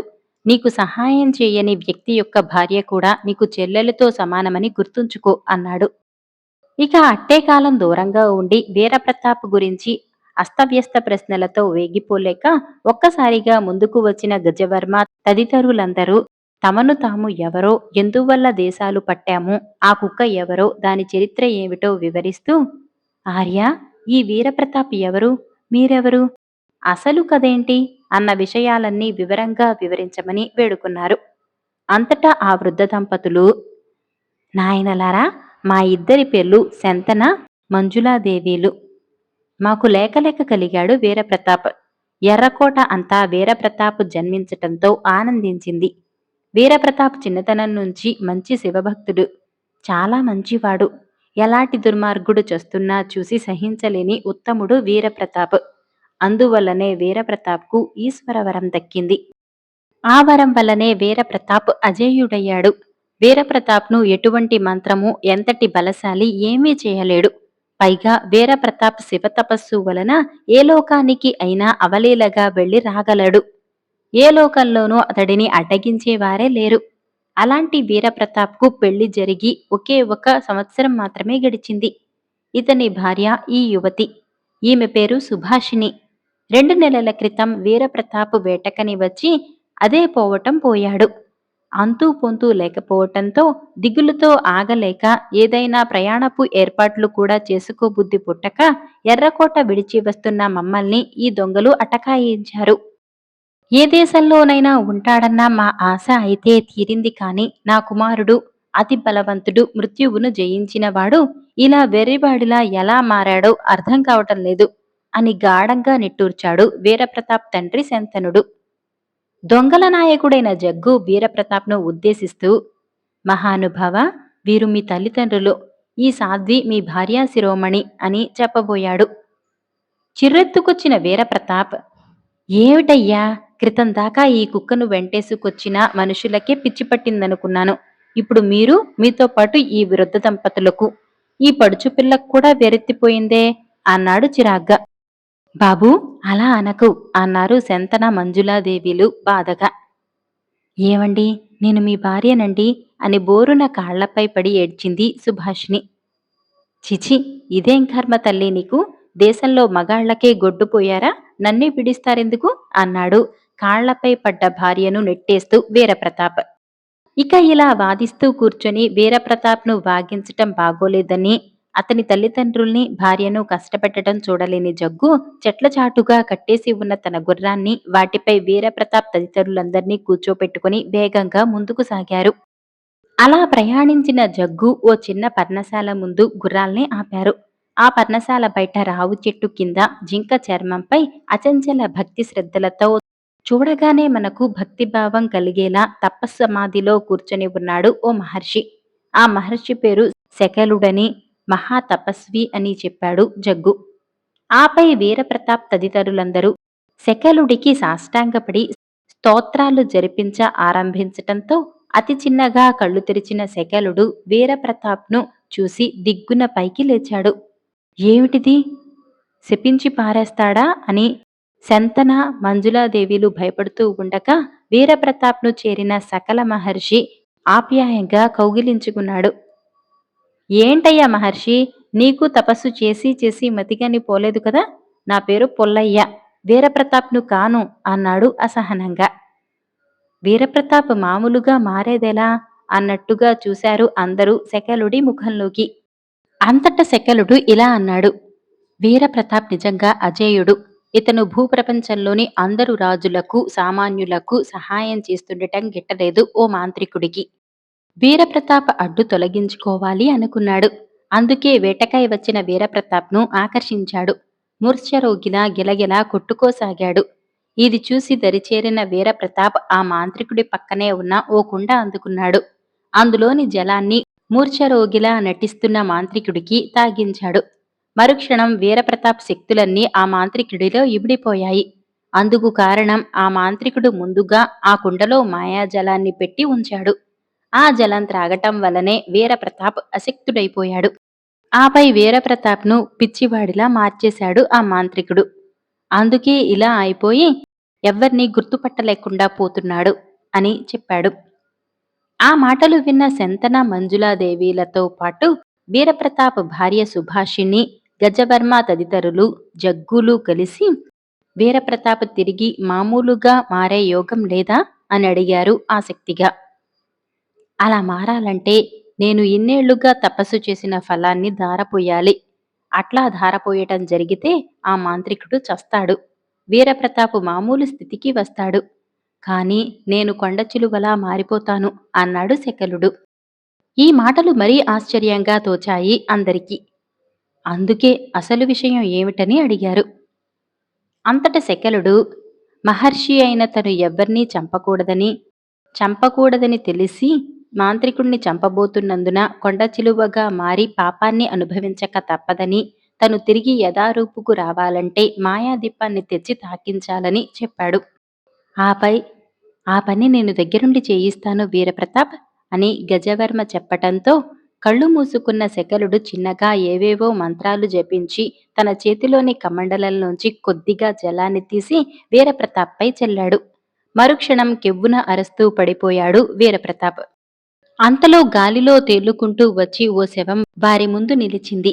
అది శకలుడు చెప్పిన వీరప్రతాప్ను మోసం చేసిన మాంత్రికుడిదేనని గజవర్మ తదితరులందరూ గుర్తుపట్టి పట్టంగానే భగ్గున కాలి భస్మం కూడా మిగలకుండా పోయింది.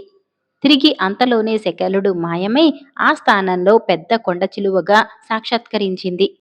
గిర్రున తిరిగిపోయిన దృశ్యాలకు అందరూ ఆశ్చర్యపోయారు.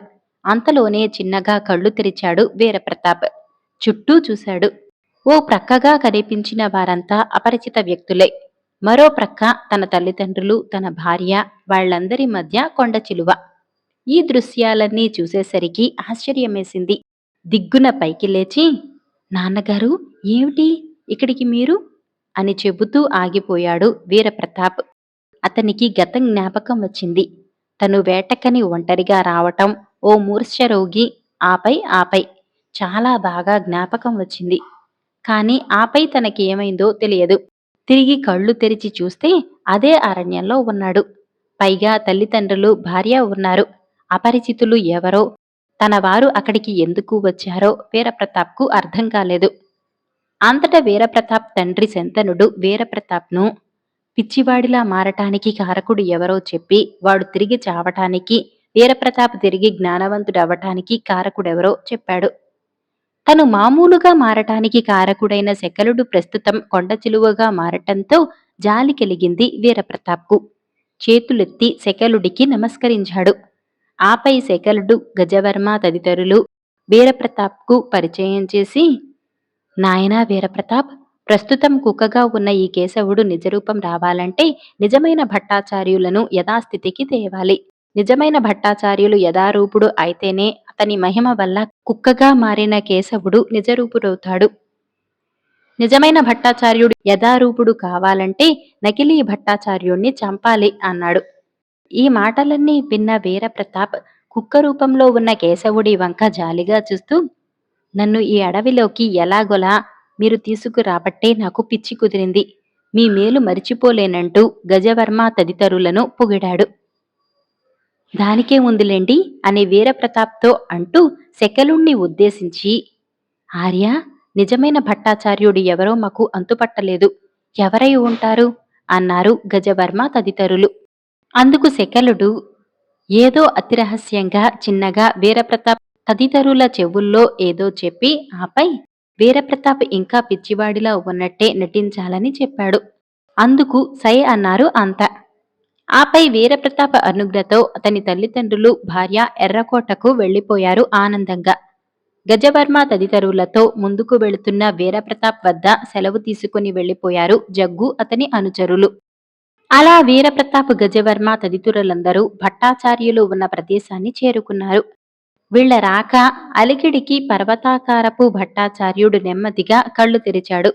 అతని కళ్లల్లో ఆనందం తొణికిసలాడింది. తల తప్ప శరీరమంతా రాతిలాగా ఉన్న అతని స్థితికి జాలి వేసింది వీరప్రతాప్కు. అంతలో చెట్టుకు తలక్రిందులుగా వేళ్లాడుతూ కనిపించాడు మరో భట్టాచార్యుడు. వీళ్లను చూసిన అతడు, అయ్యో, తీసుకువచ్చారా? ఎంత పని చేశారు? ఎంత పని చేశావు గజవర్మ అని వాపోయాడు గగ్గోలుగా. అతని పరిస్థితిపై కూడా జాలేసింది వీరప్రతాప్కి. కాని తను మామూలుగా ఉంటే అనుమానం వస్తుందని పిచ్చివాడిలా తలగోక్కుంటూ, నన్నెందుకు ఇక్కడికి తెచ్చారయ్యా అని గజవర్మ మీదకు విరుచుకుపడ్డాడు. అంతటా తల మాత్రమున్న భట్టాచార్యుడు, నాయనా గజవర్మ, ఆ కనిపించే చెట్టు మీద ఓ జలచెంబుంది. దాన్ని తీసి ఇతనిపై కుమ్మరించు. మరునిమిషం ఇతని పిచ్చిపోతుంది. ఆపై నాకు విముక్తి వస్తుంది. ఆపై ఇతనితో మాయాదీపం సాధించుకొచ్చి మన యువరాజును కుక్క రూపంలోంచి విముక్తిని చేద్దాం అన్నాడు. ఆ అవసరం లేదు నకిలీ భట్టాచార్య అని బిగ్గరగా నవ్వాడు వీరప్రతాప్. మరునిమిషం అతన్ని కబంధహస్తం బిగుసుకుంది. ఫట్! ఒకే దెబ్బకు శిలలా ఉన్న భట్టాచార్యుడి తల కొబ్బరికాయలా పగిలింది. మరునిమిషం అతని ప్రాణాలు అనంతవాయువుల్లో కలిసిపోవటంతో పాటే అతని శరీరం శిలల్లోంచి మామూలుగా వచ్చేసింది. అది ఓ రాక్షస శరీరంలో ఉంది. ఇదిలా ఉంటే అటు చెట్టుకు వేలాడుతున్న భట్టాచార్యుడు దభీమంటూ కింద పడ్డాడు. చాన్నాళ్లుగా తలక్రిందులుగా వేళ్లాడుతుండటాన చాలాసేపటి దాకా మాట్లాడలేకపోయాడు. వీరప్రతాప్ తదితరులు ఉపచారాలు చేయటంతో కాస్త తెప్పరిల్లిన భట్టాచార్యుడు, నాయనలారా, మా ఇద్దరిలో నకిలీవాడు వాడేనని మీరెలా గ్రహించారు? మీరింకా వాడి మాటలు విని నన్ను చంపేస్తారు అనుకున్నాను అన్నాడు ఆశ్చర్యంగా. ఆ మాటలకు వీరప్రతాప్ పెద్దగా నవ్వాడు. అలా వీరప్రతాప్ ఎందుకు నవ్వుతున్నాడో భట్టాచార్యులకు అర్థం కాక మునిపే వీరప్రతాప్ చేతిలోంచి కరవాలం వేగంగా పనిచేసింది. అంతే, తలక్రిందులుగా చెట్టుకు వేలాడి కిందపడి ప్రస్తుతం మాట్లాడుతున్న భట్టాచార్యుని తల ఫట్టుమన్న శబ్దంతో తెగింది. అతని పీకలోంచి బుస్సున పొంగిన రక్తధార కిందకు వచ్చి పడిపోయి ఉన్న రాక్షసాకారంపై పడింది. మరునిమిషం ఆ రాక్షసాకారంలోంచి సన్నటి పొగ బహిర్గతమై వచ్చి ఓ ఆకారంగా స్థిరపడి అందరూ చూస్తుండగానే భట్టాచార్యుడిగా మారిపోయింది. ఆ భట్టాచార్యుణ్ణి చూసిన గజవర్మ తదితరులు అతని కాళ్లపై పడ్డారు. వాళ్లను లేవనెత్తిన భట్టాచార్యుడు వీరప్రతాప్ను ఉద్దేశిస్తూ, నాయనా వీరప్రతాప్, నన్ను చంపేసరికి ఇక ఈ మాంత్రికుడి ఆటలు నిర్విఘ్నం అనుకున్నాను. కాని ఈ నకిలీ మాంత్రికుణ్ణి చంపితే తిరిగి నేను నిజరూపుడవుతాడని మీకెలా తెలుసు అని అడిగాడు ఆశ్చర్యంగా. ఆర్య, ఆ విషయం మాకు శకలుడనే మహర్షి తెలియచేశాడు. అది సరే, మహాశక్తిపరులైన మీరు ఈ మాయావి చేతిలో ఎలా బందీ కాపడ్డారు అని అడిగాడు వీరప్రతాప్. దానికి చిన్నగా నవ్విన భట్టాచార్యుడు, నా మహిమల కన్నా కూడా నీవు మహజ్జాతకుడవని, సకల మంత్రతంత్రాలకు అతీతుడివి కదా, నీవెలా పిచ్చివాడిలా కాపడ్డావు? అంతే ఇదీను. నాకు గౌరవం ఇవ్వలేదన్న పిచ్చి ఆవేశంలో, పిచ్చితనంతో బుద్ధి తక్కువగా యువరాజును కుక్కలా మార్చాను. మళ్లీ వీళ్లకు అపకారం జరగకూడదనే వెనకనే వచ్చాను. అలాంటి సమయంలో వీడు నన్ను పట్టి తల తప్ప మిగతా భాగమంతా శిలలా మార్చేశాడు. ఆ సమయంలో నేను పూర్తి శక్తిని వినియోగించుకోవటానికి అసక్తుడినైనాను. కాస్త శక్తిచే ఆ మాంత్రికుడు నన్ను విడిచి వెళ్లకుండా ఈ చెట్టుకు తలక్రిందులుగా వేలాడేలా చేశాను. అప్పుడు ఆ దుర్మార్గుడు నన్ను చంపిన తర్వాత నీకు నిజరూపం వస్తుందని చెప్పాడు. మొదట నన్ను చంపాడు. వీరప్రతాప్ నన్ను చంపటం వల్ల నా మంత్రమహిమ నుండి విముక్తుడైనాడు. ఆపై మీరు చంపపట్టే నేను నిజరూపుణ్ణి అయ్యాను. వీరప్రతాప్ వలన మాయాదీపం సాధించుకోవాలనిదే ఇతడి ఆశయం. గజవర్మ తదితరులు ఈ దారినే వస్తారని అతనికి తెలుసు. ఆ విషయం నిజానికి నీ నోట నుంచే రాబట్టాడు. మాయాదీపం నీ వల్ల మాత్రమే సాధింప వీలవుతుందని నేనే చెప్పాను. కారణం వాడి మంత్రమహిమ. నువ్వు పిచ్చివాడిలా ఆ రాజ్యంలో ఉన్నావని తెలిసినా నీ వద్దకు రాలేకపోయాడు. కారణం నేను బంధించి ఉంచానేమో.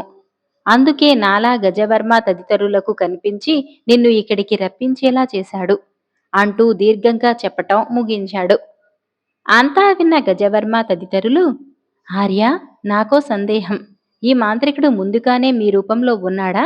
ఆ విధంగానే మీరే కదా వీరప్రతాపుల వారిని తీసుకురమ్మన్నది అని అడిగాడు ఆర్దోక్తితో. నిజమే, నేనే చెప్పాను. కారణం ఎంతో తెలివిగల వీరప్రతాప్ నా పరిస్థితులలోని రహస్యాన్ని ఛేదిస్తాడని చెప్పాను. ఓవేళ నేను చచ్చినా ఆ మాంత్రికుడి ఆటలే సాగినా చివరకు ఆ మాంత్రికుణ్ణి వీరప్రతాప్ వదలడనే చెప్పాను. అన్నట్టు ఆ మాంత్రికుడు ముందుగానే నాలా రూపుదాల్చి ఉన్నాడు. నాలాంటి వాడే వీడెవరా అని నేను ఇతన్ని చూసి ఆశ్చర్యపోతూ ఉండగా నన్ను శిలారూపంలోకి మార్చేశాడు. ఇది కథ అంటూ తన మంత్రశక్తిచే కేశవుణ్ణి నిజరూపానికి తెచ్చాడు. హమ్మయ్య అని తృప్తిగా గాలి పీల్చుకుంటూ తన శరీరాన్నంతా ఓసారి తడిమి చూసుకుని, ఆర్య, నేను మీకేం అపకారం చేశాను? మీకు అంత కోపం ఎందుకొచ్చింది? నేను ఏనాడు మిమ్మల్ని తండ్రిలా తప్ప సామాన్యుడిలా చూడలేదే అని బాధపడ్డాడు కేశవుడు. ఆ మాటలకు జాలిపడ్డాడు భట్టాచార్యుడు. అతని గుండెల్లో ఎవరో శూలాలు దించినట్టయింది. దుఃఖం పెళ్లిబికింది. నాయనా కేశవ, నన్ను క్షమించు నాయనా. నిన్ను నీ తల్లిదండ్రులను దుఃఖానికి గురిచేయటం వల్లనే నేను చాలా నరకయాతన అనుభవించాను అంటూ బావురుమన్నాడు. ఆ తర్వాత పట్టాచార్యుణ్ణి ఓదార్చిన వీరప్రతాప్, ఆర్య, నాకు సెలవిప్పించండి. ఆ మాయాదీపం సాధించుకొచ్చి సకల మహర్షికి నిజరూపాన్ని తెచ్చి నా రుణం తీర్చుకుంటాను అన్నాడు. అంతట భట్టాచార్యుడు గజవర్మ తదితరులతో, నాయనలారా, మీరు నావలో వస్తూ ఉండగా ఓ సముద్రజీవి అంటే యక్ష యువకులు మిమ్మల్ని రాక్షసుడి వద్దకు తీసుకువెళ్లారు. ఆ రాక్షసుడు మిమ్మల్ని చంపపోయాడు. గుర్తుందా అని అడిగాడు. ఓ, ఎందుకు లేదు? మీ మాయతో కదా అతన్ని చంపారు. ఇంతకీ అతని అన్న ఎవరు? అతని అన్నని పాపం ఎవరో క్షత్రియుడు బంధించాడటగా. అందుకే అతడు క్షత్రియులందర్నీ చంపేస్తున్నాడు అని అడిగారు గజవర్మ తదితరులు. నేను అడిగిన విషయం ఏమిటి? వీళ్ళు మాటలాడుకునేదేమిటి? అని వీరప్రతాప్ అసహనంగా శ్వాస వదలటంతో చిన్నగా నవ్విన భట్టాచార్యుడు, నాయనా వీరప్రతాప్, నన్ను బుద్ధిహీనుడిగా ఊహించకు. నువ్వు సాధించాలనుకుంటున్న మాయాదీపం ప్రస్తుతం ఓ రాక్షసుడి స్వాధీనంలో ఉంది. ఆ రాక్షసుడు ఎవరో కాదు, గజవర్మ తదితరులను చంపబోయిన డింబకుడనే రాక్షసుడి అన్న. అతని పేరు ఖండాలకుడు అన్నాడు. ఆ మాటలకు వీరప్రతాప్తో పాటు అందరూ ఆశ్చర్యపోయారు. ఇది నిజమా? నమ్మలేం అన్నట్టుగా ముఖాలు పెట్టారు. అవునాయనలారా, నేను చెబుతున్నది నిజం. ఆ ఖండాలకుడు ఎంతటి చెడ్డవాడో అతడి తమ్ముడైన డింబకుడు అంతటి మంచివాడు. డింబకుడికి అతని అన్న అంటే పంచప్రాణాలు. కారణం తన అన్న చాలా మంచివాడన్న అభిప్రాయం. దీన్ని ఆసరాగా తీసుకున్న ఖండాలకుడు తన మీది ప్రేమతో తన తమ్ముణ్ణి ఆ సముద్రంలో కావలిగా నియమించుకోవాలనుకున్నాడు. తను బందీగా ఉన్నట్టు భ్రమ కలిగించి క్షత్రియులంటే అతనికి కోపం కలిగించేలా చేశాడు. అలా ఎందుకు చేశాడంటే మాయాదీపాన్ని అతడు సంపాదించుకున్నాడు. ఎలా సంపాదించాడంటే నూరుగురు రాజకుమార్తెల్ని కాళీదేవికి బలి ఇచ్చి కాదు. ఆ దీపాన్ని సంపాదించాలంటే బలులు లాంటివి ఎవ్వరూ ఇవ్వనక్కర్లేదు. కారణం, క్రితంలో ఆ సముద్ర తీరానికి ఆవలనున్న ఎడారి అంతా అల్లావుద్దీన్ అనే ఓ మహజ్జాతకుడు జీవించి మరణించిన పట్టణం. విధి వక్రించి ఆ పట్నం అంతా నేలమట్టమైపోయింది. అలా నేలమట్టం అవటంతో మాయాదీపం మాత్రం ఎడారిలో ఓ నిక్షిప్త ప్రదేశంలో నిలిచిపోయింది. దాన్ని అతి సామాన్యంగానే పొందాడు ఖండాలకుడు. ఇకపై ప్రపంచాన్ని ఏలాలని అతని ఆశ. ఓవేళ మాయాదీపానికై ఎవరైనా క్షత్రియ యువకులు ప్రయత్నించి వస్తారనే అలా తన తమ్ముణ్ణి ఏర్పాటు చేశాడు. ఆపై ఆ ఎడారిలో ఓ వింత ద్వీపాన్ని సృష్టించాడు మాయాదీప సహాయాన. అదే విధంగా ఓ విచిత్ర భవంతి. ఆ విధంగానే ఊహించ వీలు కాని మాయలు మర్మంగా దాచాడు. అందుకే గజవర్మ ప్రభృత్తులు ప్రాణాలు పోగొట్టుకునే స్థితికి వచ్చారు అంటూ దీర్ఘంగా చెప్పటం ముగించాడు భట్టాచార్యుడు. అంతా విన్న గజవర్మ ప్రభృతులతో పాటు వీరప్రతాప్కు కూడా ఎంతో ఆనందమైంది, మరెంతో ఆశ్చర్యమైంది. అల్లావుద్దీన్ కథనందరూ ఎంతో ఆసక్తిగా వారి వారి పెద్దలు చెబుతూ ఉండగా విని ఉన్నారు. ఈ మాయాదీపం ఆ మాయాదీపమే అనేసరికి కాస్త ఉత్సాహం కలిగింది.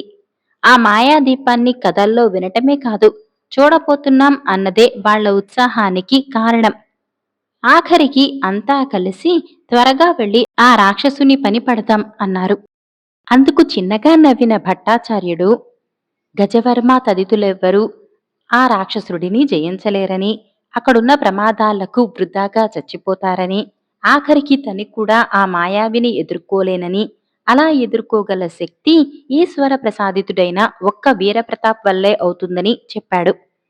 తాను ఎందుకు పనికిరామని చెప్పినందుకు మొదట దిగులు పడ్డా వీరప్రతాప్ మాత్రం పరాయివాడా అనుకుని అతన్ని త్వరగా వెళ్లి మాయాదీపాన్ని సాధించుకురమ్మని తొందర చేశారు గజవర్మ, జయకేతు, శంకరవర్మ, కేశవులు. అలాగే మిత్రులు అని ఆనందంగా అన్నాడు వీరప్రతాప్. ఆపై తన మంత్రశక్తిచే వీరప్రతాప్కు దుస్తులు సృష్టించి ఇచ్చాడు భట్టాచార్యుడు.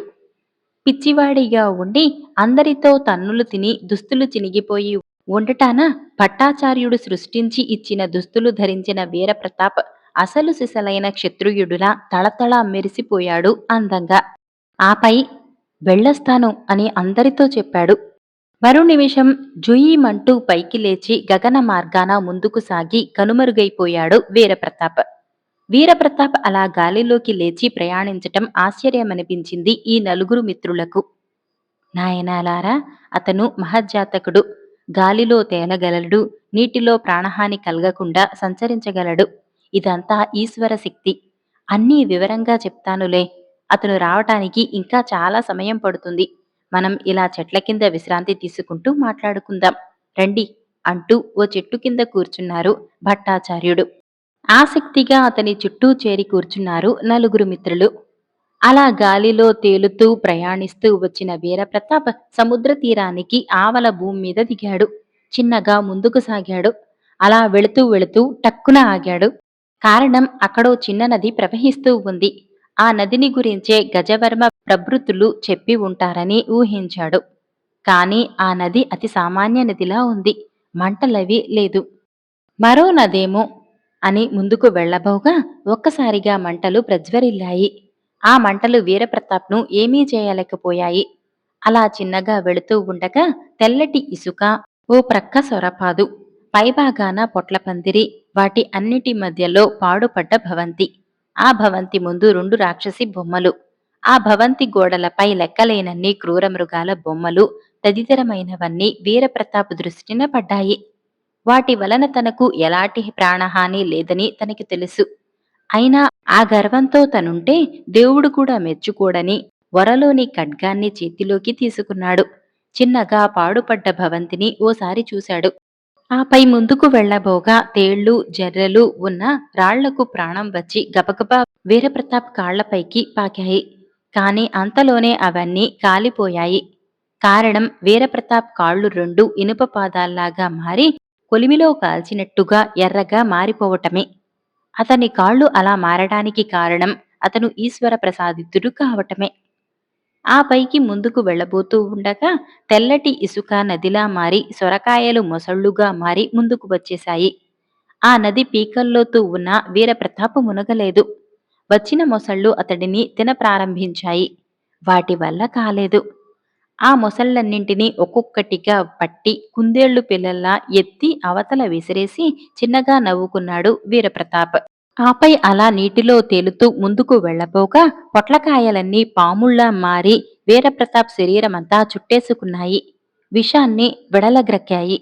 వాటి విషాగ్నులకు వేరే ఎవరైనా అయితే నీళ్లు అడక్కుండా చచ్చి ఉండేవారు. కాని వీరప్రతాప్ చెక్కు చెదరలేదు. వాటిని చీమల్లా అవతలకు దులుపుకున్నాడు. మరు నిమిషం నది మాయమైపోయింది. అమిత ఆవేశంతో పైకి లేచి రాసాగారు అప్పటిదాకా పాడుపడ్డ భవంతికి కాపలా కాస్తున్న బొమ్మయోధులు. వీరప్రతాప్ను చేరారు. తమ చేతుల్లోని రాతి గదల్ని ఎత్తపోయారు. అంతే, వీరప్రతాప్ ఎడమ చెయ్యి పైకి లేచింది. మరుక్షణం ఫట్ ఫట్ అన్న శబ్దాలు పరిసరాల్ని అదరగొట్టాయి. ఆ ఇద్దరు బొమ్మయోధులు ఆనవాళ్లు దొరక్కుండా పిండి పిండి అయిపోయారు.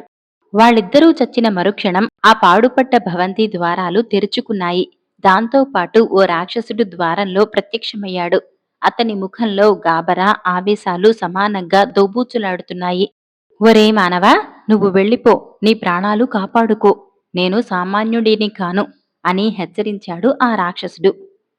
ఆ రాక్షసుడే భట్టాచార్యుడు చెప్పిన కండాలకుడని ఊహించటానికి వీరప్రతాప్కు అట్టే సమయం పట్టలేదు. ఖండాలక, ఆ మాయాదీపాన్ని మర్యాదగా నా వశం చెయ్యి వెళ్ళిపోతాను అన్నాడు వీరప్రతాప్. అది వల్లపడదన్న కండాలకుడు ఆ భవంతి గోడల్ని ఒక గుద్దు గుద్దాడు. మరుక్షణం భయంకరమైన గర్జింపుతో ఆ ప్రదేశం నిండిపోయింది. కన్ను మూసి తెరిచేంతలో ఆ భవంతి గోడల నుంచి కొన్ని వందల నానాజాతుల క్రూరమృగాలు వీరప్రతాప్ను చుట్టుముట్టాయి. అతన్నే ఒక తోపు తోశాయి. అలా కింద పడ్డ వీరప్రతాప్ పులులు, సింహాలు, ఏనుగులు తదితర జంతువులన్నీ తొక్కి పారేస్తూ చంపాలని, తినాలనే వెర్రి ప్రయత్నాలు చేశాయి. కానీ వాటి వల్ల కాలేదు. కారణం వీరప్రతాప్ ఉక్కు మనిషిగా మారిపోయాడు. అతని శరీరం చిన్నగా మొదలెట్టి క్షణంలోనే ఎర్రని నిప్పు కణికల్లా మారింది. మరుక్షణం క్రూర జంతువులన్నీ భయంకరంగా గర్జించాయి. అదే వాటి ఆఖరి అరుపు. మరు నిమిషం అవి అన్నీ కాలి బూడిద అయిపోయాయి. ఇది చూసి రాక్షస కండాలకుడికి మతిపోయింది. పుచ్చాడిలా కాసేపు ఏం చేయాలా అని గుండులాంటి తన నెత్తిపై కొత్తిమీర కట్టలా ఉన్న జుత్తు పీక్కున్నాడు. చురుక్కుమనటంతో పాటే గపాలున లోపలికెళ్లి మాయాదీపాన్ని చేతపట్టుకొచ్చాడు. చిన్నగా రుద్దుతాడేమో అనుకున్నాడు వీరప్రతాప్. కాని అతడా పని చేయకుండానే ఆ మాయాదీపాన్ని రెండుసార్లు అటూ ఇటూ తిప్పాడు. మరుక్షణం ఆ దీపంలోంచి మంటలు ప్రజ్వరిల్లాయి. కాని వీరప్రతాప్ చెక్కు చెదరలేదు. మరేం చేశాడో ఆ దీపంలోంచి కొన్ని వందల మంది మనుషులు పుట్టుకొచ్చారు. వాళ్ళందరూ కత్తులతో వీరప్రతాప్ను నరకబోయారు. ప్రయోజనం శూన్యమైంది. వీరప్రతాప్ కత్తి అమిత వేగంగా వచ్చేసింది. యోధుల తలలు నేలవ్రాలాయి. ఇలా మరెన్నో మాయల్ని చేసిన వీరప్రతాప్ చావకపోవటంతో భయపడిపోయిన ఖండాలకుడు దీపం సహాయంతో మరే లోకానికైనా పారిపోవాలనుకున్నాడు. ఆ ఎత్తు గ్రహించిన వీరప్రతాప్ జూయిమని గాల్లో తేలుతూ వెళ్లి ఆ మాయాదీపాన్ని చేజిక్కించుకున్నాడు. అడగంగానే మొదటే మాయాదీపాన్ని విచ్చి ఉంటే చంపక ఉండేవాడిని. కాని నువ్వు ఇవ్వలేదు. ఆర్దోక్తిలో ఆగిపోతూ పిడికిలి బిగించాడు వీరప్రతాప్. ఫట్మని శబ్దంతో పగిలిపోయింది కండాలకుడి తల. అతని ప్రాణాలు చెప్పాపెట్టకుండా పోయాయి. ఆపై మాయాదీపంతో భట్టాచార్యులు నలుగురు మిత్రులు వీరప్రతాప్ మాయాదీపాన్ని చూసి చాలా ఆనందాన్ని పొందారు. నలుగురు మిత్రులు అటు తర్వాత అందరూ కలిసి ఆ చిన్న మాయాదీపాన్ని కింద పెట్టగా అది అతి పెద్దగా మారింది.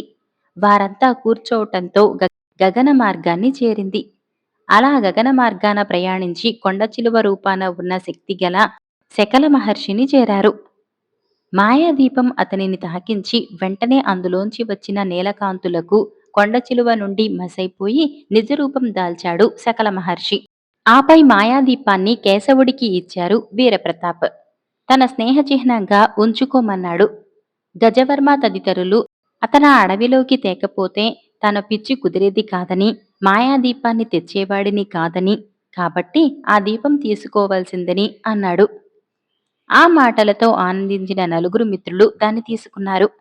గాలిలో తేలుతూ వీరప్రతాప్ ఎర్రకోటకు వెళ్ళిపోయాడు. మాయాదీపంపై ఎక్కి సువర్ణగిరిని చేరారు భట్టాచార్యులు నలుగురు మిత్రులు. శకల మహర్షి వద్ద సెలవు తీసుకుని యువరాజు కేశవుడు నిజరూపంతో ఉండటంతో పాటు గజవర్మ తదితరులతో ఆస్థాన శాస్త్రవేత్త అయిన భట్టాచార్యుడు నలుగురు మిత్రులతో ఉండటం చూసి మొదట ఆశ్చర్యపోయారు సువర్ణగిరి చక్రవర్తి, మంత్రి సేనాని, ఆస్థాన పురోహితుడు, మహారాణి రేణుకాదేవి. అంతట విషయం మొత్తం వివరించిన భట్టాచార్యుడు క్షమించమన్నాడు, చేసిన తప్పుకు సిగ్గుపడుతూ. ఇందులో నా తప్పు ఉంది అని భట్టాచార్యుడిని సమర్థించాడు చక్రవర్తి సుకేశనుడు. ఓ శుభముహూర్తాన భట్టాచార్యుడి ఆధ్వర్యంలో నలుగురు మిత్రులు తమ తమ తండ్రుల బరువు బాధ్యతలని భుజస్కంధాలపై వేసుకున్నారు. ఆ శుభ సమయంలో సామ్రాజ్యమంతా వేడుకలు జరిగాయి. మాయాదీపం సహాయంతో నలుగురు మిత్రులు పెక్కు ఏండ్లు సువర్ణగిరి సామ్రాజ్యాన్ని శత్రుభయంకరులుగా నిత్య కళ్యాణం పచ్చతోరణాలతో విరాజిల్లేలా పాలించి పేర్గాంచారు.